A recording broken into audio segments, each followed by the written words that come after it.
প্রিয় দর্শক, স্বাগত আজ দুপুরে। আপনাদের সঙ্গে আছি আমি নুহাত সাওম। সবাইকে শুভেচ্ছা জানিয়ে শুরু করছি আজ দুপুরের আজকের আয়োজন। আজ থাকছে সংস্কৃতি, এনটিভি অনুষ্ঠান সূচি ও দুপুরের অতিথি। প্রথমেই থাকছে সংস্কৃতি। ধানমন্ডির বেঙ্গল শিল্পালয়ে অনুষ্ঠিত হচ্ছে শিল্পী কাজী আব্দুল বাসেতের শিল্পকর্ম প্রদর্শনী বৃষ্টিতে রোদের কণা। প্রদর্শনীতে শিল্পীর অ্যাক্রিলিক, প্যাস্টেল, চারকোল, জল রং ও কালি কলমের রেখাচিত্র সহ মোট ৭২টি শিল্পকর্ম স্থান পেয়েছে। প্রতিদিন বেলা ৪টা থেকে রাত ৮টা এই সময় প্রদর্শনী চলবে ১১ জানুয়ারি পর্যন্ত। এবার এনটিভি অনুষ্ঠান সূচি। এবার জানিয়ে দিচ্ছি এনটিভির আজ রাতের বিশেষ বিশেষ অনুষ্ঠানগুলির সময়সূচি। সন্ধ্যা ৬টা ১৫ থাকছে বিশেষ টক শো সংলাপ প্রতিদিন।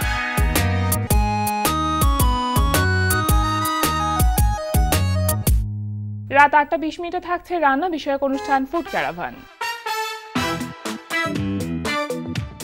রাত ৯টা ৩০ থাকছে মুস্তাফির রনির পরিচালনায় ধারাবাহিক নাটক জোনাকির আলো। সামনে ইলেকশন, আপনার জন্য একটা কাজ ঠিক করছি। প্রতিদিন আপনার বয়সী যত মুরব্বী আছে এই এলাকায় তাদের সবার সাথে বৈশা বৈশা চা খাবেন আর আলোচনা করবেন আমারে নিয়ে, পজিটিভ আলোচনা। পারবেন না? এই সারাদিন ঘুরমু ফিরমু আর একসের কথা কব। মাস গেলে বেতন কত জানেন? কতলা? ৩০,০০০।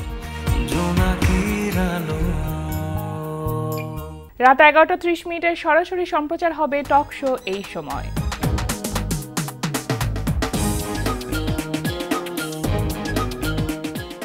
এই ছিল এনটিভির আজ রাতের বিশেষ বিশেষ অনুষ্ঠানগুলির সময়সূচি। এবার দুপুরের অতিথি। প্রিয় দর্শক, আমাদের আজ দুপুরের অতিথি জনপ্রিয় অভিনেতা ফারুক আহমেদ। শুভ দুপুর ভাইয়া। শুভ দুপুর। কেমন আছেন? আছি মোটামুটি ভালো। কাজ তো এখন পুরো দমে চলছে, অনেক দিকে কাজ করা হচ্ছে। একই সাথে মঞ্চ নাটক নিয়ে কাজ করছেন, পাশাপাশি টিভি নাটক, চলচ্চিত্র খুব সম্প্রতি রিলিজ হলো রং ঢং, নিজের বই লেখার কাজটা করা হচ্ছে, নাটক পরিচালনা করছেন, অনেক দিকে ব্যস্ততা। এত কিছুর মধ্যে ব্যক্তিগত জীবনের সময় দেওয়ার সময়টা কি হয়? সত্যি কথা বললে হয় না তেমন একটা আসলে সময় দেওয়া, কারণ আমি একটু কাজ করতেই পছন্দ করি, যে কারণে যে আমি কাজই করি। আমি কিন্তু এখন আমার অনেক বয়স, কিন্তু তারপরেও আমি প্রচুর কাজ করি এবং সেটা কিন্তু দেখে বোঝাও যায় না। ওইটা কলপ টলপ দেওয়া থাকে তো ওই জন্য বোঝা যায় না। আচ্ছা, পরিবারের মানুষের কি অভিযোগ থাকে যে আপনি যে সময় দিতে পারেন না? না না না, আমার স্ত্রীও তো থিয়েটার করে, যে কারণে সমস্যা হয় না। বোঝাপড়ার জায়গাটা তেমন আছে? খুবই ভালো। আপনার তো একটি মাত্র মেয়ে, আদরের একটি মাত্র কন্যা, তার কি কখনো অভিনয়ের দিকে আগ্রহ বা অভিনয়ের দিকে একটা ঝোঁক, যেহেতু বাবাকে এতদিন ধরে দেখেছে, বাবা এত জনপ্রিয়, এই আগ্রহটা কাজ করেছে তার মধ্যে? না, কখনো না। কারণ ওর যখন জন্ম হয়, জন্মের পরে যখন কথা বলা শিখে, তখন আমি থিয়েটার করি ঢাকা থিয়েটারে, তো ওকে নিয়ে যাওয়া হতো ৪-৫ বছরে। তো আফজাল হোসেন অনেক বলতেন, অনেক সময় দেখলেই বলতেন, চলো, আমার মেয়ের নাম ঐশী, ফাইরোজ নামার ঐশী, তো বলতো চলো ঐশী করি, তুমি আমার অ্যাডে কাজ করো, নাটকে কাজ করো। আচ্ছা, তখন থেকে না করবো না এই বলতো, কিন্তু দেখতো, থিয়েটার দেখতো, উইংসের পাশে গিয়ে দাঁড়ায় থাকতো, মা কি অভিনয় করে, বাবা কি অভিনয় করে মঞ্চে, কিন্তু কেউ বললে করবো না। সে আর্কিটেকচারে লেখাপড়া করছে? হ্যাঁ, নর্থ সাউথ থেকে পাশ করে এখন চাকরি করছে। আচ্ছা, এবার একটু জানতে চাই আপনার কাজের ব্যস্ততা সম্পর্কে, যে সাম্প্রতিক সময়ে কোন কোন কাজগুলো নিয়ে, বা যদি বলি কোন কোন প্ল্যাটফর্মগুলো নিয়ে বেশি ব্যস্ত আছেন? আমি তো টেলিভিশনে মেনলি নাটক করি, ১ ঘন্টা নাটক করলাম কিছুদিন আগে, তারপরে এখনো কয়েকটা নাটক আছে, তো আর হলো থিয়েটারের নিয়েও একটু ব্যস্ততা হবে, কারণ আমার এই আন্দোলনের আগে একটা নাটক শুরু করেছিলাম ঢাকা থিয়েটার থেকে ডিরেকশন দেওয়ার জন্য, নির্দেশনা দেওয়ার জন্য, তো ওটা পরে বন্ধ হয়ে গেল, তো এখন আবার সেটা শুরু করব। রংমহল নাটকটার নাম। এটা কি আপনার নির্দেশনা? আমার নির্দেশনা, রুবায়াত আহমেদের লেখা। এই নাটকটি আমি আবার ডিরেকশন দিব। আচ্ছা, এই যে এতগুলো জায়গাতে কাজ করা, এতগুলো মাধ্যমে কাজ করা, যদি বলি সবথেকে পছন্দের মাধ্যম কোনটা, তাহলে কি মঞ্চের কথাই বলবেন? আমার সবই পছন্দ, আমার যে জিনিস পছন্দ না সেই জিনিস আমি করি না। আমি যখন মঞ্চে কাজ করি তখন মঞ্চই আমার সবচেয়ে বড় ব্যাপার। তারপরে টেলিভিশন, সিনেমা তো আমার খুব কম করা হয়েছে, তো আমার সব মাধ্যমে ভালো লাগে আসলে। কিন্তু যেহেতু থিয়েটার দিয়ে আমার শুরু, আমার যাত্রা এবং আমার অভিনয় যতটুকু আমি শিখেছি সেটা আমার থিয়েটারে। একদম। সো সে হলো আমার মাতা এক ধরনের, সেটাই। তো তার তো একটু আলাদা সেই থাকে। অবদানটা তো অস্বীকার না, করবার কিন্তু মতো না। অভিনয় আমার করতে সব জায়গায়, ওইটাও অভিনয় এটাও অভিনয়, সবই তো অভিনয়, অভিনয় করি। আর যখন যে কাজটা করেছেন পূর্ণ মনোযোগ দিয়ে চেষ্টা করেছেন, করেছি, ব্যাপারটা এরকম। হ্যাঁ। এই যে আপনি মঞ্চের কথা বলছেন, ঢাকা থিয়েটার 1983 সালে ঢাকা থিয়েটারে আপনি যুক্ত হন। হ্যাঁ, ইয়েস। তো অনেকগুলো বছর, একদিন দুই দিন না, এক বছর দুই বছর না, এতগুলো বছর। আমি যতটুকু জানি যে আপনি ছোটবেলায় ভীষণ রকম ইন্ট্রোভার্ট একজন মানুষ ছিলেন, সবার সাথে কথা বলতে খুব একটা স্বাচ্ছন্দ্য বোধ করতেন না। লাজুক। হ্যাঁ, খুব লাজুক টাইপের একজন মানুষ ছিলেন। সেই মানুষটা অভিনয়ের জন্য কেন পাগল হলো, বা অভিনয়কে কিভাবে ভালোবাসলো সে? আমি ছোটবেলায় এমনি লাজুক ছিলাম, কিন্তু ভিতরে ভিতরে আমার অভিনয় করে প্রচন্ড আকাঙ্ক্ষা ছিল। শখ ছিল, আকাঙ্ক্ষা ছিল। যেমন আমি স্কুলে যখন পড়তাম, আমি মোহাম্মদপুর গভর্নমেন্ট স্কুলে পড়াশোনা করেছি, ওখান থেকে ম্যাট্রিক পাস করেছি। তো এটা স্বাধীনতার আগে 69-70 সালে আমি অভিনয় করেছি। তখন আমি 4-5-এ পড়ি।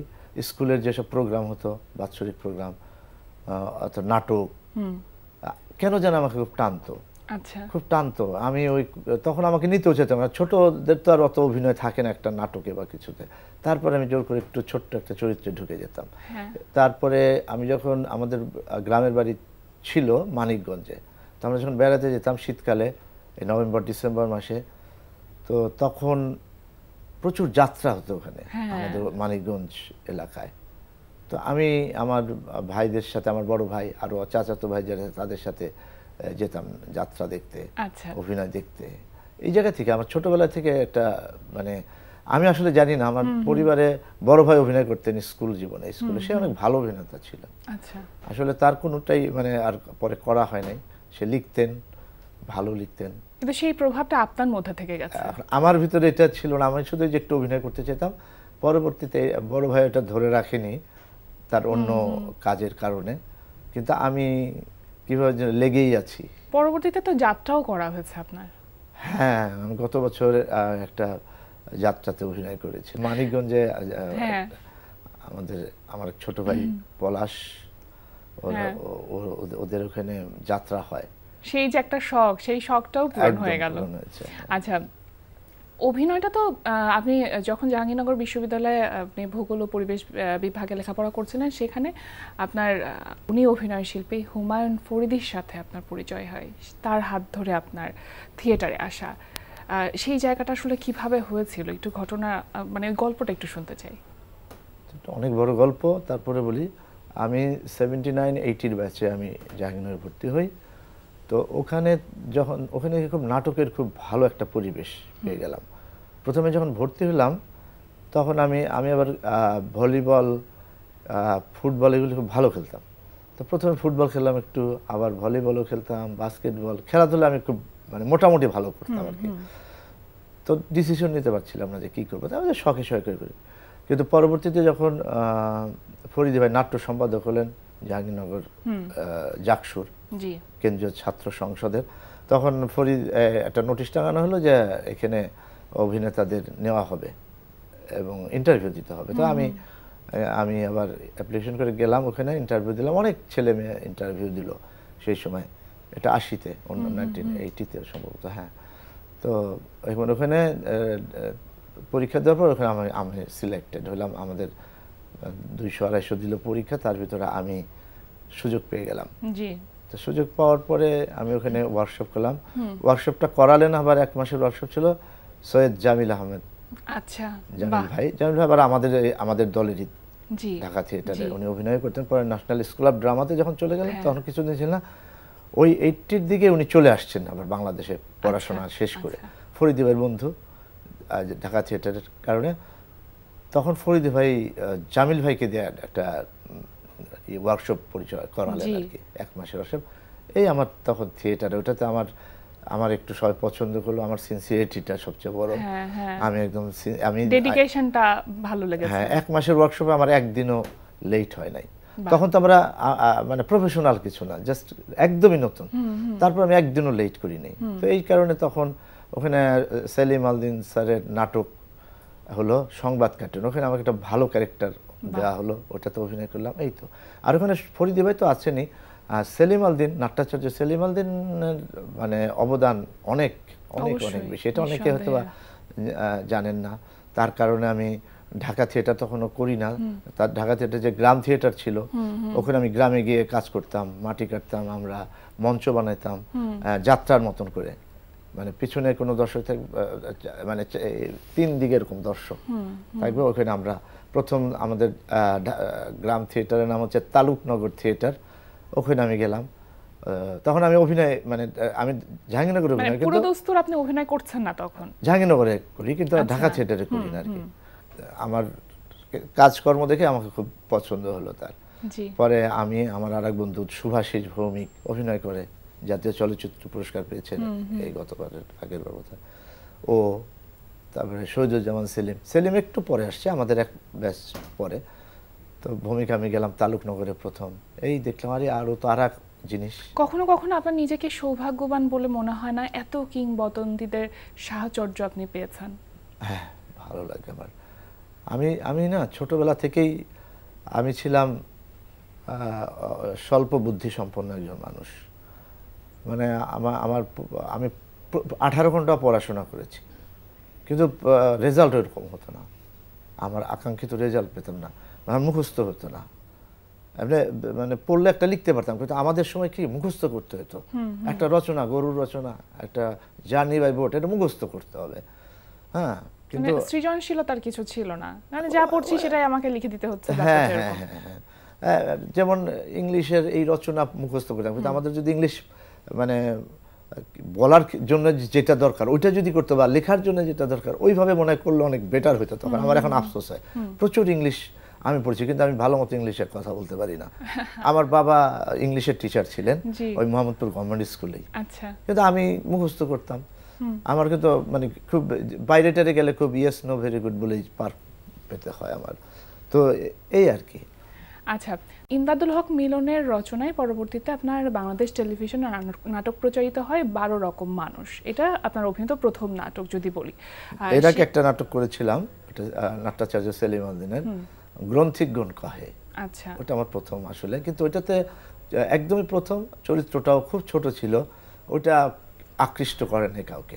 আসলে 12 রকম মানুষ দিয়ে আমি পরিচিতিটা পাই, আপনাকে চিনেছে মানুষ মিলন ভাইয়ের। এবং তারপরে আরো মানে ব্যাপকভাবে এই পরিচিতিটা আপনি লাভ করেন অচিন বৃক্ষতে, হুমায়ুন আহমেদ স্যারের নাটকে। হুমায়ুন আহমেদ স্যার মানে এটা তো আমাদের কাছে একটা স্বপ্নের বলা যেতে পারে মানুষ, যাকে আমরা লালন করি ভেতরে, বা যার গল্প শুনে আমরা সবসময় বিমোহিত হই। তিনি নির্মাতা হিসেবেও আমাদেরকে সব বরাবরই মুগ্ধ করে এসেছেন। সেই মানুষটার সাথে আপনার প্রথম পরিচয়টা কিভাবে হয়েছিল? মোহাম্মদপুর স্কুলে আমি 68 থেকে পড়তাম, আহসান হাবিব ভর্তি হয়েছিল, ও স্বাধীনতার পরে ভর্তি হয়েছে, আগে না। ওর সাথে আমার কিন্তু খুব বন্ধুত্ব ক্লাসে। আচ্ছা, আহসান হাবিব, এই যে উন্মাদ সম্পাদক ছিল শাহিন, ওর ডাক নাম। তো শাহিনের সাথে আমার খুব পাশাপাশি আমরা বসি সবই করি, কিন্তু কখনো বলে নাই। আমি আলাপও করি অনেক সময়, যেন একটা ভালো বড় লিখে আসছেন, মানে হুমায়ুন আহমেদ যে ওনার ভাই সেটা আপনাকে কখনো বলেন নাই? না, ও বলেই নাই। পরে আমি হঠাৎ জানতে পারলাম যে ও হুমায়ুন আহমেদের ভাই। আচ্ছা, তো আমি তো ওকে বললাম যে তুমি হুমায়ুন আহমেদের ভাই? তো বলে হ্যাঁ, কেন কি হয়েছে? মানে খুব নির্বিকার, ওরা ফ্যামিলি অন্যরকম আসলে, এই ধরনের ফ্যামিলি খুব একটা দেখা যায় না, আর ও অত্যন্ত ভালো মানুষ। হ্যাঁ, আশ্চর্য হওয়ার কি আছে, আমি তার ভাই। তা আমি ভাই তুমি আমার একটু নিয়ে চলো, বাসায় যাবো। আমি যে চলো যাবা। পরে ওর বাসায় গেলাম। আচ্ছা, যাওয়ার পরে দেখি হুমায়ুন ভাই ড্রয়িং রুমে বসা, তো বই পড়ছেন তখন, একদম মগ্ন হয়ে বসে। তো আমি আরো ঢোকার পরে তাকে দেখলো, শাহিনকে দেখলো, আমাকে দেখলো, তো আমি সালাম দিলাম। তো বললো ওয়ালাইকুম সালাম, তো কি তুমি শাহিনের বন্ধু? আমি বললাম যে জি। তারপর ঠিক আছে, যাও উপরে যাও, শাহিনের রুমে যেয়ে বসো, হ্যাঁ খাওয়া দাওয়া করে যেও, এরকম। শাহিনের আবার একটা চিলে কোঠায় একটা রুম ছিল, ওখানে ছবি আঁকতো, ওই রুমে নিয়ে গেলাম। পরবর্তীতে আরো কয়েকবার গেছি, কিন্তু তারপরে তো হুমায়ুন ভাই চলে গেলেন আমেরিকাতে পিএইচডি করার জন্য। তো হঠাৎ করে এই আমাকে বিটিভি থেকে ডাকা হলো যে একটা নাটক হবে। তো এটা কিন্তু 91-এর দিকে, আচ্ছা অনেক পরে, 91 বা 92-তে। ওটা ছিল রিয়াজউদ্দিন বাদশা ভাইয়ের প্রযোজনায়। তো উনি ডাকলেন যে তুমি একটা নাটক আছে, তুমি রিহার্সেলে আসো অমুক দিন। আমি গেলাম, পরিচয় করাই দিল। একটা তখন বড় রুমের ভিতর রিহার্সেল হতো। তা হুমায়ুন ভাইয়ের সাথে পাশে নিয়ে আমাকে বসালেন। তো তখন বাদশা বললেন যে ওর নাম ফারুক, ওই অভিনয় করবে এই চরিত্রটা। আচ্ছা আমার দিকে তাকালো, তাকে বললেন, উনি আমাকে চিনেন নাই যে সে 72 সালে, এটা 72 73 আর এটা হলো 91 92 এই সময়ের কথা বলছি। বুঝতে পারছি। অনেক সময়ের ভিতর তার যোগাযোগ হয় না তার সাথে। তবে ঠিক আছে, তুমি একটু এটা একটু পড়ো তো। তা আমি একটু পড়লাম। তো পড়ার পরে 4-5 লাইন পড়ার পরে বলে হ্যাঁ না চলবে চলবে চলবে।